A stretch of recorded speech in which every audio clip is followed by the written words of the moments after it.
আমিও যিমান পাৰো ভাল কাম কৰি যাম কাৰণ মই এটা কথা বিশ্বাস কৰো মই ৰাইজৰ মন্ত্ৰী হৈ থাকিব বিচাৰো ক্ষমতাৰ মন্ত্ৰী হৈ নহয় ক্ষমতা ক্ষণস্থায়ী আজি আছে কালি নাই ক্ষমতা আজি আছে কালি নাই মই মন্ত্ৰী হিচাপে ৰাইজৰ লগত থাকিব বিচাৰো এই মন্তব্য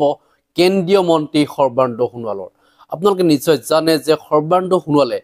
যেতিয়া মুখ্যমন্ত্ৰী পদ হেৰুৱালে আৰু তাৰ পিছৰ পৰাই তেখেতে এই ধৰণৰ মন্তব্য কৰিবলৈ লৈছে কিয় কৰিব লৈছে তেখেতে জানে যে কোনোদিন তেওঁ হাতলৈ মুখ্যমন্ত্ৰী সেই চকীখন ঘূৰি নাহে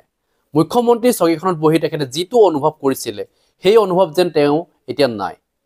কাৰণ এতিয়া যিখিনি মন্তব্য কৰিছে এই মন্তব্যই কি বুজাইছে যে সৰ্বানন্দ সোণোৱালৰ কৰবাত হয়তো দুখ থাকি গৈছে যে তেখেত যেতিয়া মুখ্যমন্ত্ৰী আছিলে তেখেতে ৰাইজৰ পৰা যি মৰম লাভ কৰিছিলে সেই মৰম যেন এতিয়া তেখেতৰ প্ৰতি নাইকিয়া হৈ গ'ল কাৰণ সৰ্বানন্দ সোণোৱালক ৰাইজে পাহৰিবলৈ লৈছে এটা কাৰণেই কাৰণ হিমন্ত বিশ্ব শৰ্মাৰ দিনত যিখিনি উন্নয়ন হৈছে হয়তো সৰ্বানন্দ সোণোৱালৰ দিনত হয়তো সেইখিনি উন্নয়ন হোৱা নাছিলে সৰ্বানন্দ সোণোৱালৰ দিনত যেহেতু আপোনালোকে জানে যে অখিল গগৈ যিটো কাৰাগাৰত থাকিবলগীয়া হৈছিলে কিন্তু মুখ্যমন্ত্ৰী হিমন্ত বিশ্ব শৰ্মাৰ দিনত কিন্তু অখিল গগৈ কাৰাগাৰত থাকিবলগীয়া হোৱা নাই গতিকে এইখিনিতে কিন্তু অসমৰ ৰাজ্যে দুইজন ব্যক্তিৰ মাজত কিছু পাৰ্থক্য দেখা পাইছে গতিকে পাৰ্থক্য নথকা নহয় কাৰণ দুইজনৰ কাম কৰা চিষ্টেমটো অলপ বেলেগ গতিকে আপোনালোকে জানে যে মুখ্যমন্ত্ৰী হিমন্ত বিশ্ব শৰ্মাৰ দিনত যিখিনি কাম হৈছে সেইখিনি কাম হয়তো সৰ্বানন্দ সোণোৱালৰ দিনত হোৱা নাছিলে যাৰ কাৰণে আজি সৰ্বানন্দ সোণোৱালে এনেধৰণৰ মন্তব্য কৰিবলগীয়া হৈছে আজি যদিও সৰ্বানন্দ সোণোৱালে মিটিং কৰিছে তেওঁ যেন ক'ৰবাত দুখ থাকি গৈছে গতিকে এনেকুৱা ধৰণৰ মন্তব্য তেখেতে কৰিব লৈছে গতিকে আগতেও কৰা শুনিছো আজি কি কৈছে সৰ্বানন্দ সোণোৱালে সেই মন্তব্য শুনাব বিচাৰিছো আপোনালোক আমিও যিমান পাৰো ভাল কাম কৰি যাম কাৰণ মই এটা কথা বিশ্বাস কৰো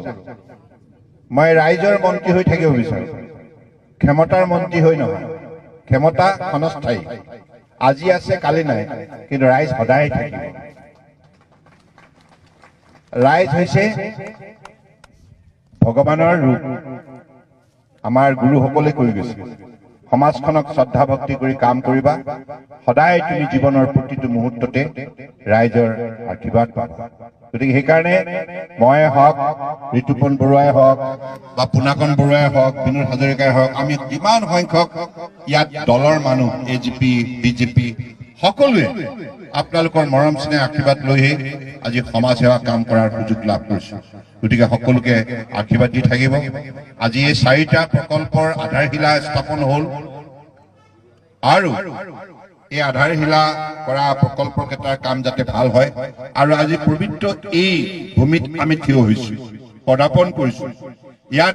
জয় জগন্নাথ মন্দিৰ নিৰ্মাণ হ'ল জয় জগন্নাথ আমিও যিমান পাৰো ভাল কাম কৰি যাম কাৰণ মই এটা কথা বিশ্বাস কৰো